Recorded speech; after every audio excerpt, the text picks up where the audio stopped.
Habari za wakati huu mpenzi msikilizaji na mfuatiliaji wa channel yako bora kabisa Jikubali TV. Kama ni mara yako ya kwanza, basi usisahau kusubscribe ili channel yetu ndio wa kwanza kabisa kupata habari zetu na kugusa alama ya kengele. Tuko umefanya poa kana manoma. Kipindi 1 ni J Sport, kipindi ambacho kinakuangazia habari zote za michezo zinazotokea ndani pamoja na nje ya nchi. Na leo bwana tunakusogezea taarifa kuhusiana na kocha Romain Folz, kocha ambaye wanachama na wapenzi wa Dar es Salaam Africans walikuwa wanasubiria kwa hamu taarifa ya kocha huyo kufukuzwa, na hatimaye tarehe 18 mwezi wa 10 mwaka 2025 Dar es Salaam Africans kupitia peji zao wametoa taarifa ya kufukuzwa kwa kocha huyo.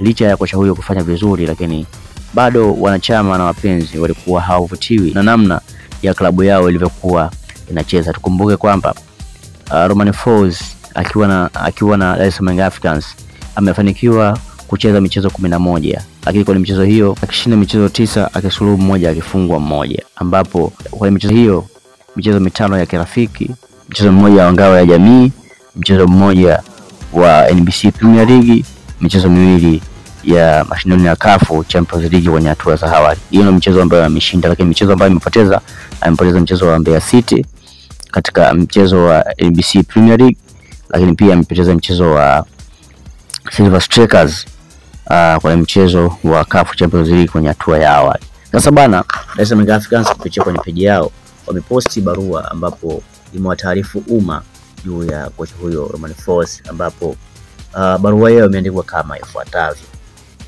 taarifa kwa umma. Oktoba 18 mwaka 2025, uongozi wa Young Africans Sports Club unapenda kutoa taarifa kwa umma kuwa umevunja mkataba wa kocha mkuu wa kikosi cha kwanza Romain Folz.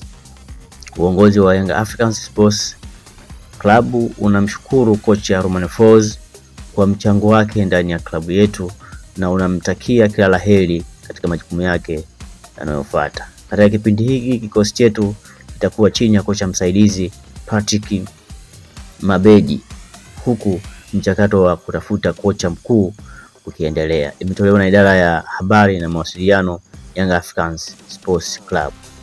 Hiyo ndio taarifa ambayo Dar es Salaam Africans wameandika na kuiposti kupitia kwenye peji yao ya Instagram, lakini pia ikipostiwa na msemaji wao namzungumzia Ali Shabani Kamwe. Sasa wewe mpenzi msikilizaji na mfuatiliaji wa channel yako bora kabisa Jikubali TV, una lipi la kuzungumza kuhusiana na kufukuzwa kwa Romain Folz? Kama unalote katika hili, weka comment yako chini ya video hii tuone sawa, lakini kama ni mara yako ya kwanza, basi usisahau kusubscribe ili channel yetu iwe ya kwanza kabisa kupata habari zetu na kusalama kengele tutakapofanya poa kila mwanao. Kipindi 1 J Sport, hii ni Jikubali TV, mpaka wakati ujao, bye bye.